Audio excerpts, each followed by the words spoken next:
ইসলামী ছাত্র আন্দোলন বরিশাল মহানগর শাখা কর্তৃক আয়োজিত আজকে ছাত্র সম্মেলনের সম্মানিত সভাপতি শ্রদ্ধাভাজন ওলামায়ে কেরাম, সর্বস্তরের ইসলাম প্রিয় দেশপ্রেমিক ভাইয়েরা আমার, আপনারা দীর্ঘক্ষণ পর্যন্ত বক্তব্য শুনেছেন।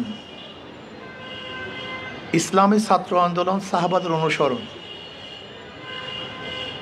ইসলামী ছাত্র আন্দোলন রুহানিয়াত ও জেহাদের সমন্বিত প্রয়াস। ইসলামী ছাত্র আন্দোলন বিশ্বাস করে নিজেকে পরিবর্তনের বাহিরে সমাজকে পরিবর্তন করা সম্ভব না। এর জন্য ইসলামী ছাত্র আন্দোলন প্রথম ছাত্রদেরকে গঠন করে এই গঠনকৃত ছাত্রদের মাধ্যমে সমাজকে গঠন করতে চায়।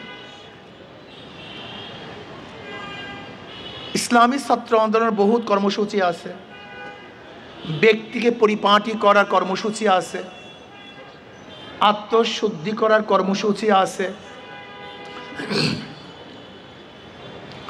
সমাজের খেদমত করার কর্মসূচি তাদের মধ্যে আছে। আপনারা দেখেছেন বিভিন্ন জায়গায় যখন আগুন লাগে, সমস্যার সৃষ্টি হয়, তখন ইসলামী ছাত্র আন্দোলনের ছেলেরা কিন্তু প্রথম ঝাঁপিয়ে পড়ে। এর মানে হলো সমাজকে গঠন করার কর্মসূচি তাদের মধ্যে আগের থেকেই আছে। ইসলামী ছাত্র আন্দোলন বিশ্বাস করে নিজেকে গঠন করার বাহিরে যদি সমাজ গঠন করতে চাই, এটা সম্ভবই না। মাঝি যদি নৌকা চালানো না শিক্ষা করে গভীর ঢেউয়ের মধ্যে যাত্রী নিয়ে রওনা করে, তাহলে যাত্রীও শেষ, মাঝিও শেষ। আজকে সমাজের অবস্থা এরকম কেন? আমাদের সমাজের অবস্থা তো খারাপের হওয়ার কারণটা কি? একদিনও কি চিন্তা করেছেন? 53 বছর পর্যন্ত বহু দল, বহু নেতার শাসন আমরা দেখেছি, কিন্তু মানুষের ভাগ্যের পরিবর্তন হয়নি। আরে ভাই, আমি তো এই এলাকার মধ্যে কত চিল্লাইতেছি কবের থেকে, সেই কতবার বক্তৃতা করেছি এই এলাকার মধ্যে। সেই যখন দাড়ি ওঠে নাই তখন থেকে চিল্লানো শুরু করছে, আজকে দাড়ি পেকে গেছে। ওহি আলু কি তরকারি जो पहली थी सो अब भी है। যেই আলু তরকারি সেই আলু তরকারি কোনো পরিবর্তন নেই। আজকে আমাদের সমাজের অবস্থা এরকম কেন? আমি একটা উদাহরণ দিই। যেমন আমাদের বিএনপির মহাসচিব মির্জা ফখরুল ইসলাম আলমগীর সাহেব, তিনি গণতন্ত্রের ব্যাপারে সবচেয়ে বেশি বক্তৃতা করেন। সবচেয়ে বেশি গণতন্ত্র ধ্বংস হয়ে যাচ্ছে, নষ্ট হয়ে যাচ্ছে। উনি কিন্তু একজন ভালো লোক, জানুয়া শোনুয়া লোক। উনি কি বক্তৃতা দিয়েছেন? র্যাম্বো ন্যাশন করবেন। র্যাম্বো ন্যাশন তো বুঝেন, রংধনু সমাজ। যেরকম রংধনু বিভিন্ন কালার এর একই সাথে থাকে, ঠিক এটা দক্ষিণ আফ্রিকার একটা শব্দ যেটা নেলসন ম্যান্ডেলা ব্যবহার করেছেন, র্যাম্বো ন্যাশন। আমরা বিভিন্ন ধরনের, বিভিন্ন মতের, বিভিন্ন পথের, বিভিন্ন আদর্শের মানুষ একত্রিত হয়ে এই সমাজটাকে গঠন করব।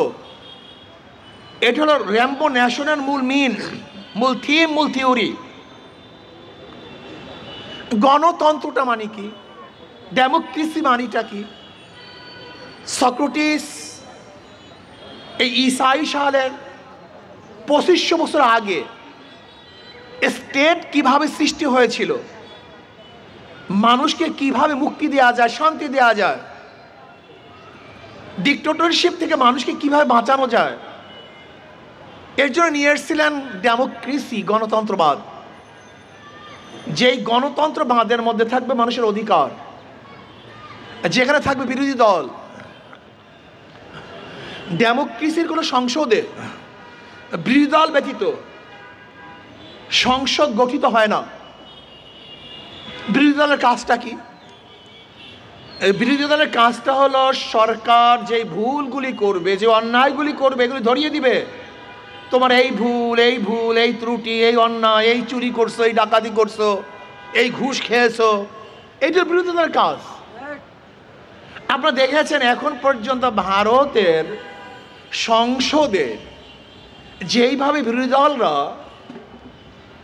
সরকারি দলকে অ্যাটাক করে, আমি মনে করি যদি এরকম অ্যাটাক আমাদের দেশে করা হইতো, মনে হয় বিরোধী দলের গলা কণ্ঠ চেপে ধরতো, এই বেটা তুই এটা কি করতেছো। আপনি দেখেন মাত্র 2-3 দিন আগে রাহুল গান্ধী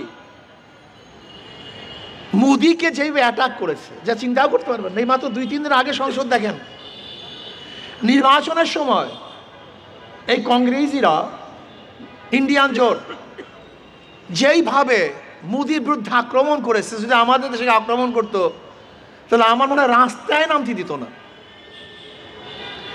আজকে তো আমরা বিএনপির বিরুদ্ধে মিথ্যে একটা কথাও বলছি বলে আমি জানি না, শুধু বিএনপির লোকজন ওটা চাঁদাবাজি করে সেটা প্রকাশ করার কারণে সব জায়গায় চরমনের বদনাম করতেছে। আমরা বলেছি বিএনপির লোকজন চাঁদাবাজি করে, এটা ফিরান, এটা ঠিক না। আমরা বলেছি যে দখলদারি করে, আমরা বলেছি বিএনপির লোকজন নিজেরা খুন করে, আমরা বলেছি ছাত্রদলের লোককে হত্যা করে, আমরা বলেছি ছাত্রদলের লোক যুব দলের লোককে হত্যা করে, আমরা বলেছি ভোলার তজিমুদ্দিনে স্বামীকে বেঁধে রেখে বিএনপির লোকজনগুলি ধর্ষণ করছে, আমরা বলেছি বগুড়ায় এক বিএনপির লোক মেয়েকে প্রস্তাব দিয়েছে বিবাহ করার জন্য, বাবা রাজি না হওয়ার কারণে মেয়ের সামনে বাবাকে হত্যা করছে। আমরা বলেছি বিএনপির লোকজন চাঁদা না দেওয়ার কারণে যুবককে মার সামনের থেকে তুলে এনে হত্যা করছে। আমরা বলেছি বিএনপির লোকজনের চাঁদাবাজির খবর প্রকাশ করার কারণে সাংবাদিকের মাথা থেতলিয়ে দিয়েছে। আমরা দেখেছি বিএনপির লোকজন স্কুলের হেডমাস্টার বা ওস্তাদরা কথা না শোনার কারণে অপদস্থ অপমান করে প্রতিষ্ঠান থেকে নামিয়ে দিয়েছে। আমরা বলেছি যে দেখেন সাদা পাথরগুলি বিএনপির লোকজন সবাইকে নিয়ে খেয়ে ফেলছে। আচ্ছা বলেন তো একটা মিথ্যা কথা? যদি মিথ্যা বলুন যে কথাগুলি মিথ্যা, এগুলি সত্য না। আচ্ছা বলেন তো, আপনারা গণতন্ত্র বলবেন, গণতন্ত্রের কোনো ধারায় কি আছে যে কারোর সভা বন্ধ করে দিবেন, কার বক্তব্য বন্ধ করে দিবেন, কার অনুষ্ঠান বন্ধ করে দিবেন, কার মত প্রকাশ করতে দিবেন না? আমাকে দেখেন তো যারা জ্ঞানী, গণতন্ত্রের মধ্যে এরকম কোনো ধারা আছে কিনা? অথচ আপনারা আজকে অনেক জায়গাতে ইমাম সাহেবের বক্তব্য বন্ধ করে দিচ্ছেন। ইমাম সাহেব বিএনপির বিরুদ্ধে কথা বলে নাই, বলছে চাঁদার বিরুদ্ধে। আচ্ছা চাঁদার বিরুদ্ধে কথা বলে বিএনপির গায়ে লাগবে কেন আমাকে বলেন তো? আজীব ব্যাপার। চাঁদার বিরুদ্ধে বক্তব্য দিলে বিএনপি দেখবেন ফুঁসে উঠতেছে। কেন কে ভাই?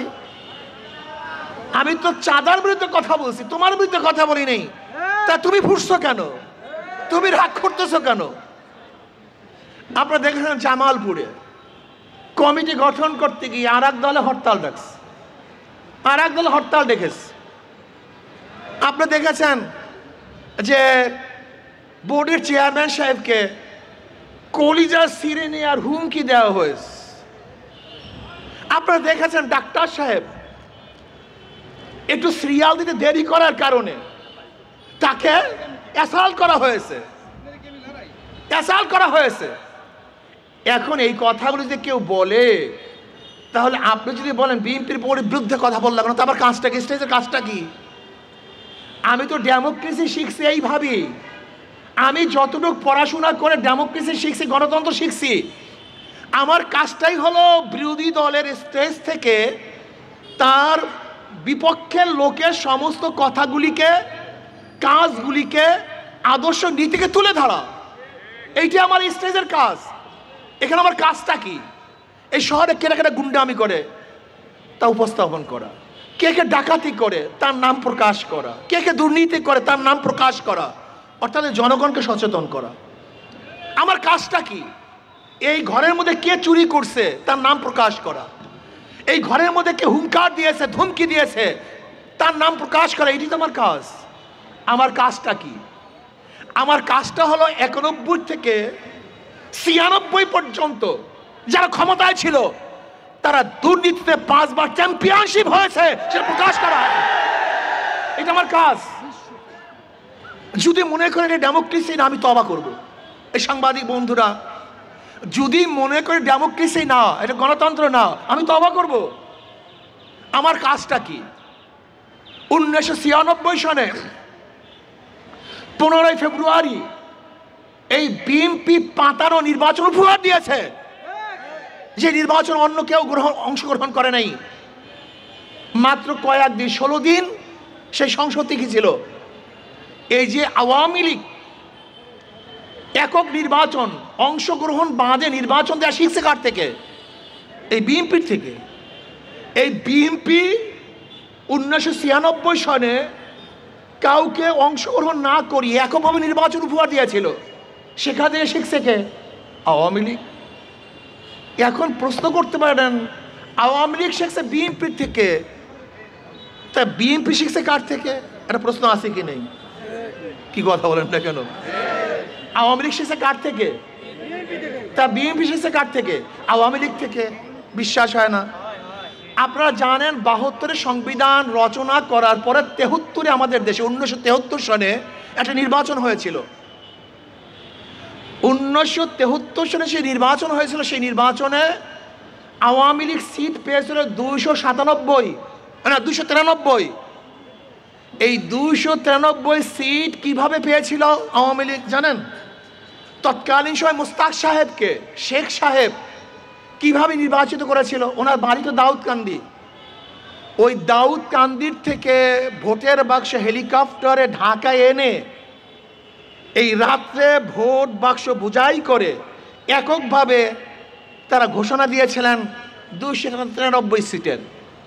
তার মানে হলো 1993 সনে একক নির্বাচন অংশগ্রহণমূলক নির্বাচন ব্যতীত নির্বাচন উপহার দিয়েছিল আওয়ামী লীগ 1973 সনে।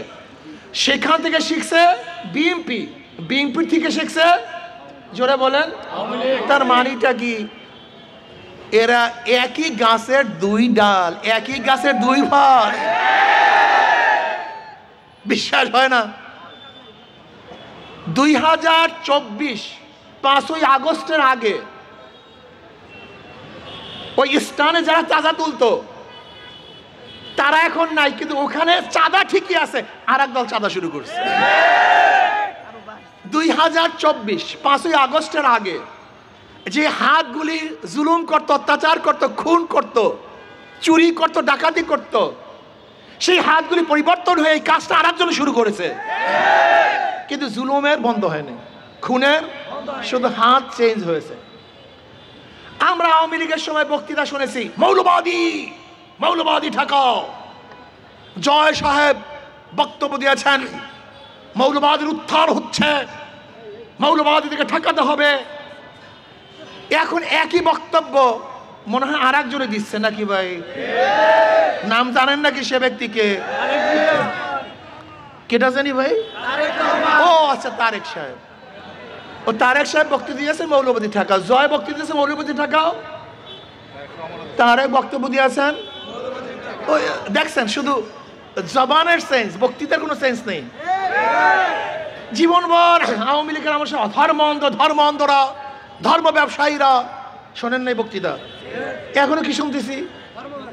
ধর্ম ব্যবসায়ীরা। তার মানে বক্তৃতা ঠিকই আছে, শুধু জবান সেন্স, কথাটা বুঝাতে পারিনি। তখনও ধর্ম অন্ধ, এখনো ধর্ম অন্ধ। তার মানিটা কি? তার মানিটা হলো মুদ্রার এপিট ওপিট, এদের মধ্যে কোনো পার্থক্য নেই। আমাকে সেদিকে এক সাংবাদিক প্রশ্ন করেছেন, হুজুর বিএনপির এত ভোট, এত সংগঠন, আমি বলেন বিএনপির তো কোনো ভোট আমি দেখি না। বলে কি বলেন হুজুর? আমি বলি না। বলে কিভাবে? আমি বললাম এই ভোট এক সময় ছিল মুসলিম লীগের, এক সময় ভোট ছিল কাদের? পরিবর্তন হয়ে ভোট আসছে আওয়ামী লীগের, আওয়ামী লীগ পরিবর্তন হয়ে আসছে বিএনপি, বিএনপি পরিবর্তন হয়ে আসছে জাতীয় পার্টি, জাতীয় পার্টি পরিবর্তন হয়ে জোট। তার মানে ভোট পরিবর্তনশীল। ভোট কোনো এক জায়গায় সিল মারা না, ভোট কাউর কেনা গোলাম না। এই ভোটাররা কারোর কাছে নেকা বসে না, গোলামি করে না। ভোটাররা ভোট কেন দেয়? শান্তি পাওয়ার জন্য। ভোটাররা ভোট কেন দেয়? মুক্তি পাওয়ার জন্য।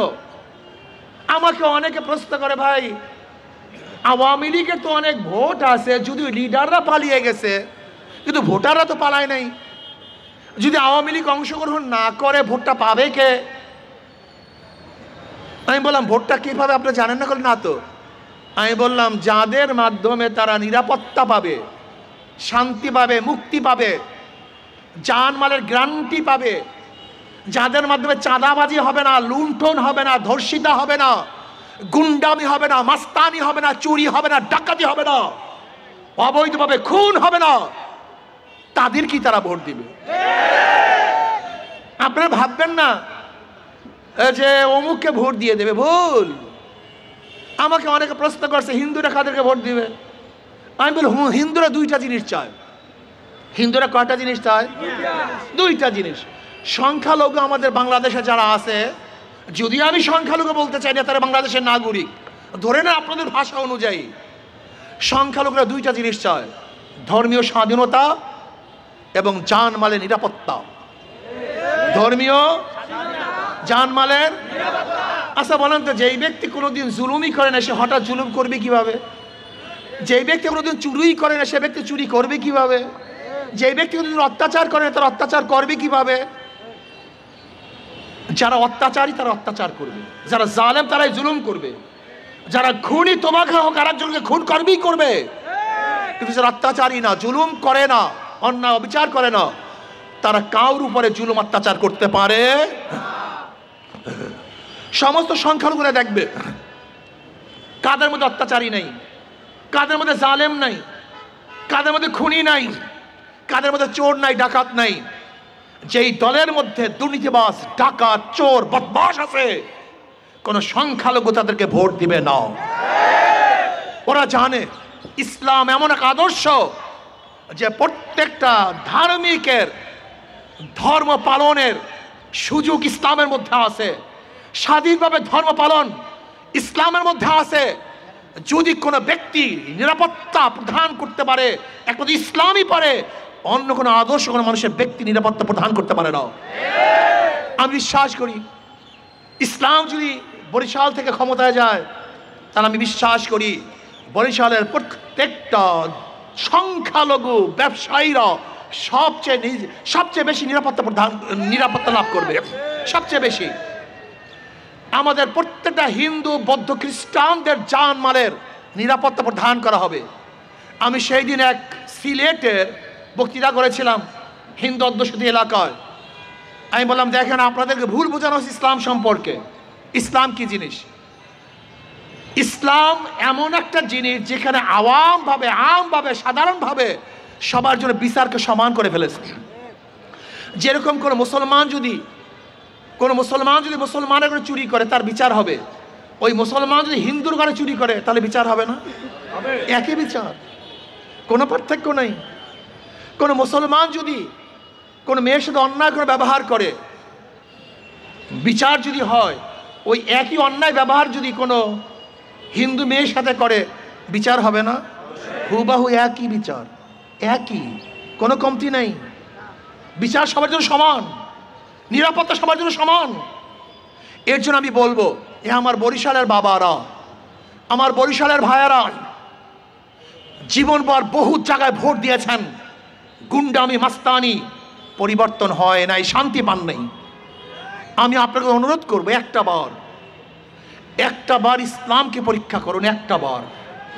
একটা বার ইসলামকে পরীক্ষা করুন। বারবার পরীক্ষা দিয়েছে, বারবার। দেখবেন এখন বিএনপির লোকজন সবচেয়ে বেশি জিয়াউর রহমান সাহেবের আদর্শের কথা বলে। এই জিয়াউর রহমান সাহেবের আদর্শের উপরই তো মানুষ সত্তার সাহেবকে ক্ষমতা নিয়েছিল। এই জিয়াউর রহমান সাহেবের আদর্শের উপরই তো মানুষ 91-তে খালেদা জিয়াকে ক্ষমতায় বসিয়েছিল। এই জিয়াউর রহমান আদর্শের অনুযায়ী তো মানুষ 2001-এও বিএনপিকে আবার ক্ষমতা নিয়েছিল। কিন্তু সত্তার সাহেব 2001 থেকে 2007 পর্যন্ত এবং 91 থেকে 96 পর্যন্ত কি উপহার দিয়েছেন বাংলাদেশের মানুষ এখনো ভুলে যায় নাই। কাজে জিয়াউর রহমান সাহেবের আদর্শ বলে দ্বিতীয়বার মানুষ ভোট দিবে আমার মনে হয় না। আপনি কি আদর্শ দেখিয়েছেন? দেখবেন বিএনপি, খুব ভালো মতো লক্ষ্য করবেন, বিএনপি 1991 থেকে 96 ক্ষমতায় ছিল না, কিন্তু দেখবেন কোনো বক্তারা 1991 থেকে 96 পর্যন্ত আমরা এইটা করেছি সেইটা করেছি, কোনো বক্তব্য আসবে না। শুনি নেন আপনারা। আচ্ছা 2001 থেকে 2007 পর্যন্ত বিএনপি ক্ষমতায় ছিল না, কিন্তু আমাকে দেখাতে পারবেন না কোনো বক্তা আমরা 2001 থেকে এই করেছি, আমরা ওইটা করেছি। কোনো বক্তব্য দেবে না। শুধু বক্তব্য কি, জিয়াউর রহমান সাহেব এইটা করছেন, জিয়াউর রহমান সাহেব এইটা করছেন, জিয়াউর রহমান সাহেব এইটা করছেন। হ্যাঁ, জিয়াউর রহমান সাহেব এইটা করছেন তো বারবার ভোট দিয়েছে। ভোট দেওয়ার পরে তোমরা কি করছো সেইটা বলো, তুমি কি দেখিয়েছো সেইটা বলো। তোমরা কি দেখিয়েছো? আমরা দেখেছি যে তোমরা দুর্নীতিতে দেশকে 5 বার চ্যাম্পিয়নশিপ করেছো। 1 বার না 2 বার না 5 বার চ্যাম্পিয়নশিপ করেছো দুর্নীতিতে বাংলাদেশ। তোমরা কি করেছো? ক্ষমতা যাওয়ার আগে নিজেদের মধ্যে দেশ শুরু করে হত্যা করেছো। ক্ষমতা যেতে পারো নাই, ক্ষমতা না যাওয়ার আগেই এইটা বন্ধ করে দাও সেইটা বন্ধ করে দাও। যদি ক্ষমতায় যান তাহলে বাংলাদেশের অবস্থাটা কি হবে ওই আল্লাহই ভালো জানেন। মনে হয় তাদের বিরুদ্ধে কথা বলা যাবে না, কেউ নামতেও পারবে না। তবে জনগণ এত সচেতন আমি চিন্তাও করতে পারি না। এত সচেতন জনগণ, আলহামদুলিল্লাহ। প্রত্যেকের হাতে মিডিয়া, প্রত্যেকে দেখে, এমনকি রিক্সাওয়ালা ঠেলাওয়ালা, আমি বহুতভাবে পরীক্ষা করে দেখছি জনগণ খুবই সচেতন। যারা দুর্নীতি 5 বার চ্যাম্পিয়নশিপ হয়েছে, আগামীতে কমপক্ষে দুর্নীতিবাজদেরকে বাংলাদেশের জনগণ আর ভোট দিবে না। আমি বিশ্বাস করি একটা বার ইসলামকে পরীক্ষা করেন। কয়টা বার? একটা বার। ওদেরকে বারবার পরীক্ষা করেছেন, বারবার ফেল করেছে। আমাদেরকে এখনো পরীক্ষা করেন নেই। একটা বার পরীক্ষা করতে অসুবিধাটা কোথায়? শুধু একটা বার পরীক্ষা করুন। একটা বার যদি ফেল করি তাহলে দ্বিতীয়বার পরীক্ষার হলেই ঢুকবো না ইনশাআল্লাহ। একটা বার পরীক্ষা করুন। ইসলামকে একবার ক্ষমতায় নেন, রাজি আছেন না ইনশাআল্লাহ? আমার ছাত্র বন্ধুরা রাজি আছেন ইনশাআল্লাহ? সাধারণ মানুষরা রাজি আছেন ইনশাআল্লাহ? আশা করি ইনশাআল্লাহ আপনাদের সাথে ধোকামি করা হবে না, ছয়চাতুরি করা হবে না, ওয়াদার খেলাফ করা হবে না। আসুন আমরা সমৃদ্ধভাবে আগামীতে ইসলামকে ক্ষমতায় নেওয়ার জন্য সর্বোচ্চ চেষ্টা করি। আল্লাহ আমাকে এবং আমাদের সবাইকে ইসলামের পক্ষে থাকার তৌফিক দান করেন। শেষ আর একটা কথা, যারা নৌকা নির্বাচন করে নৌকা চালাতে পারে না, যারা ধানের শীষে নির্বাচন করে নিজেরা ধান কাটতে পারে না, যারা নাঙ্গলে নির্বাচন করে নিজেরা নাঙ্গল বইতে পারে না। নৌকা গরিবদের প্রতীক, ধানের শীষ গরিবদের প্রতীক, নাঙ্গল গরিবদের প্রতীক, কিন্তু যারা নির্বাচন করে একজন গরিব না। তার মানে ধোকার সাথে, তাদের কথার সাথে, মার্কার সাথে ধোকামি আছে। কিন্তু যারা হাত পাখায় নির্বাচন করে, যে নির্বাচন করে সেও হাত পাখা চালাতে পারে, যারা সমর্থন করে তারাও চালাতে পারে। হাত পাখা দরকার হিন্দুদের, হাত পাখা দরকার খ্রিস্টানদের, হাত পাখা দরকার মুসলমানদের, হাত পাখা প্রয়োজন বড়দের, হাত পাখা প্রয়োজন ছোটদের, হাত পাখা প্রয়োজন ধনীদের, হাত পাখা প্রয়োজন গরিবদের, হাত পাখা পুরুষদেরও প্রয়োজন, মহিলাদেরও প্রয়োজন। কেউ কার মার্কা নিয়ে বুকি নিয়ে ঘুমায় না, কিন্তু ঘুমের সময় একটা মার্কাই বুকের উপরে থাকে, সেই মার্কাটার নাম হাত পাখা। কারেন্ট ফেল করে, হাত পাখা ফেল করে না। হাত পাখা সবাইকেই শান্তি দেয়। আমি বিশ্বাস করি হাত পাখা যদি বিজয় হয়, এই জাতি বিজয় হবে, সমস্ত মানুষ শান্তি পাবে। কাজে আল্লাহ আমাকে এবং আমাদের সবাইকে সৎ পথে, ইসলামের পক্ষে, সঠিক পথে থাকার তৌফিক দান করেন। আল্লাহ।